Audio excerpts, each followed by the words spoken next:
Well, you see, if you don't love, then you need to live in great fear. Because it is not love that's keeping you in check in the way that you treat all, then it has to be fear, or you will cause fear on others, the ones that you misuse. And depending on the degree to which you're,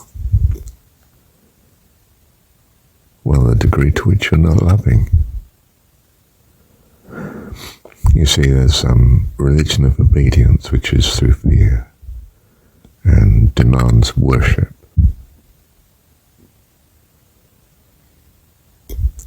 But there's a different dimension altogether, which is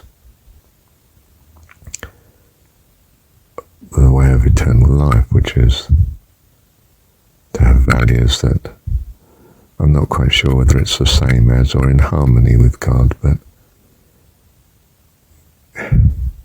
good, a blessing. And you can give that person freedom, you see. They don't need to be constrained by fears, because they purpose all goodness. They will create and bring blessing and loveliness. All the things we value: joy, peace, wisdom, understanding, kindness,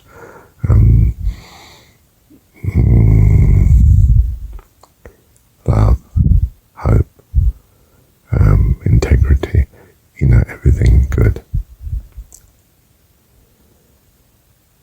But if there aren't those values, then the behavior, the actions will be destructive, will be unkind, because you don't have kind purposes, you have unkind purposes. And the only thing that's going to stop you now or constrain you is your fear of the consequences of such. So governments and states basically use force. They have the monopoly of force, is their sort of political view, and they use it as is necessary. It's expedient, it's pragmatic thing. How else do you control murderous dogs, as opposed to angels of goodness? You don't need to constrain or control an angel of goodness, you see. Part of that goodness is they value understanding and wisdom and truth, consistency with whatever God has given them, you see.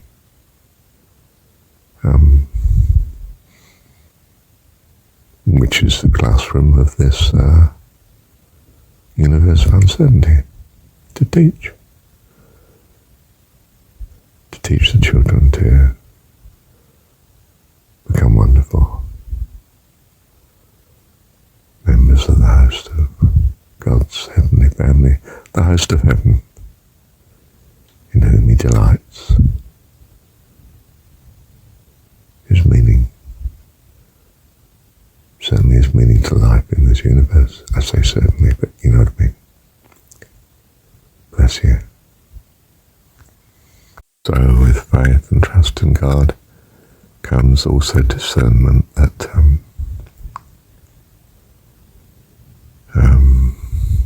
those that are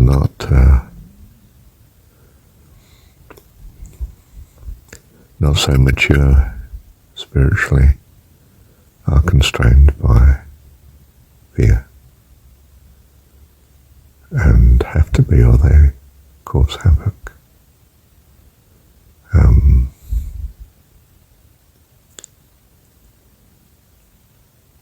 So we are kind, but in a sense we're also very firm.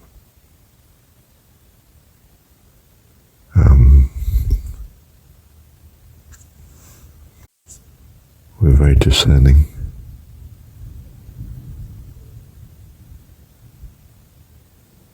And we have priorities of goodness against harm.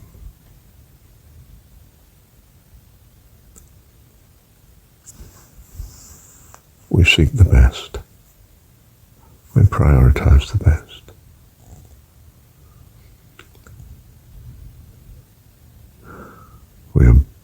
We have a built-in self-preservation habit of mind and life. And we modify that with loving kindness to others and devotion to God.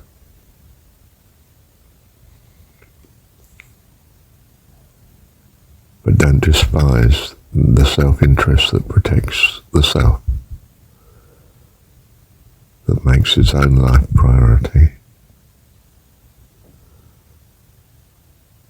For it is your individuality that is priority with God.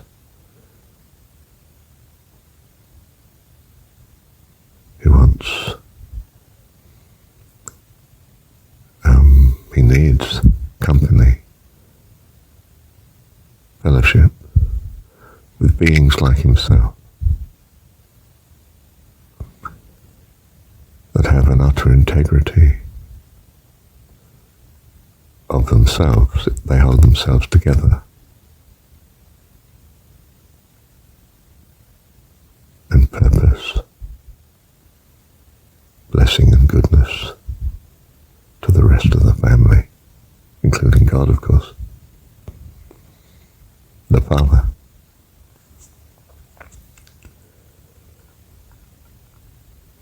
So you are to put your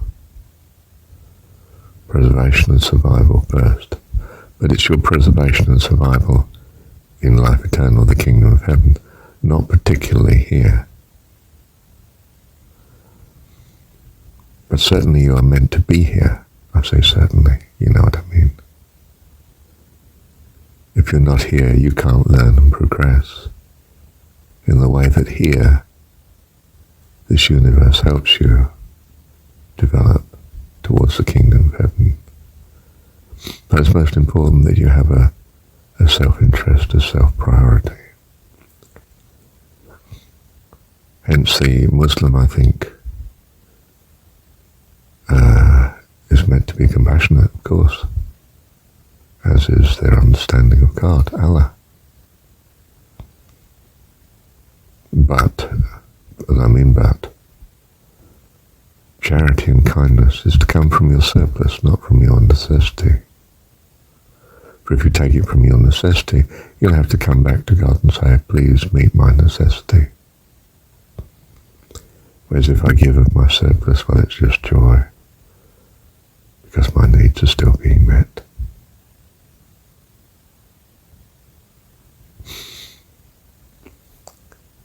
So there are rules.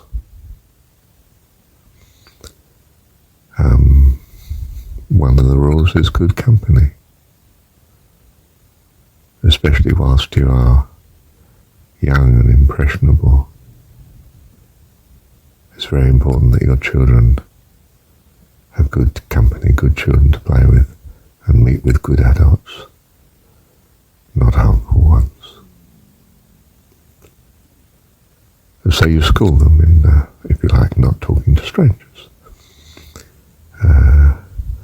not doing things that are out of mum and dad's sight and control and knowledge, because it's mum and dad that love and care for you. And some of the world does not. And you don't realize how dangerous that is yet. So there are rules of behavior, love.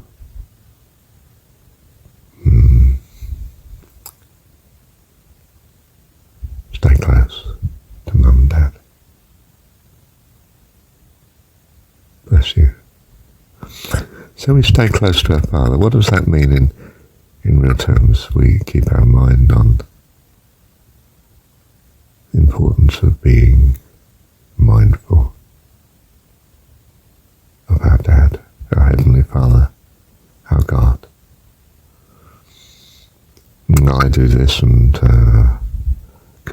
recommend that you do this by whatsoever is good and lovely, think on these things, you'll be encouraged then to be thankful to God. And from thankfulness, that gratitude comes all the blessings of heaven and life eternal. As far as I can understand it. May you be blessed by at least knowing that this is the way that I seem to have found works. It works. It's a great joy. It's a great blessing. That which brings joy and blessing, goodness, hope, peace, loving kindness, good company, the miracles of God, synchronicities of events in your life, the assurance of God, the peace, the shalom, that which brings these things is what you should value and pursue. Bless you. Thank you, Dad.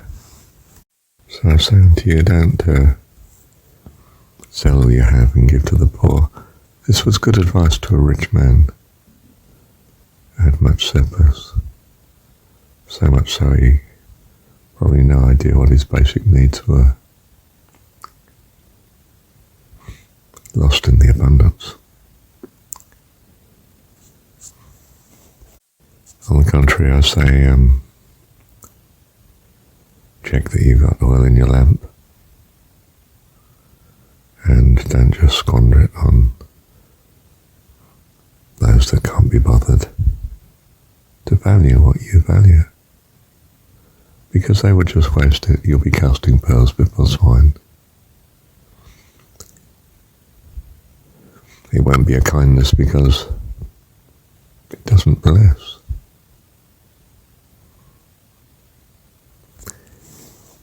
Quite simply, you need to hold yourself together.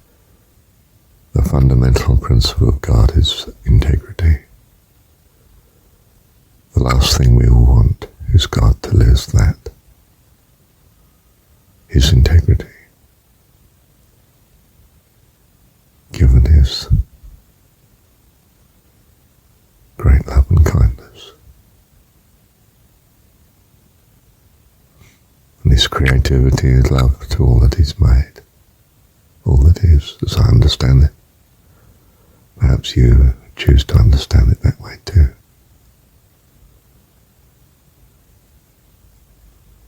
Welcome to the kingdom of heaven. Welcome to life eternal. Bless you. And you are blessed. That's what life eternal is.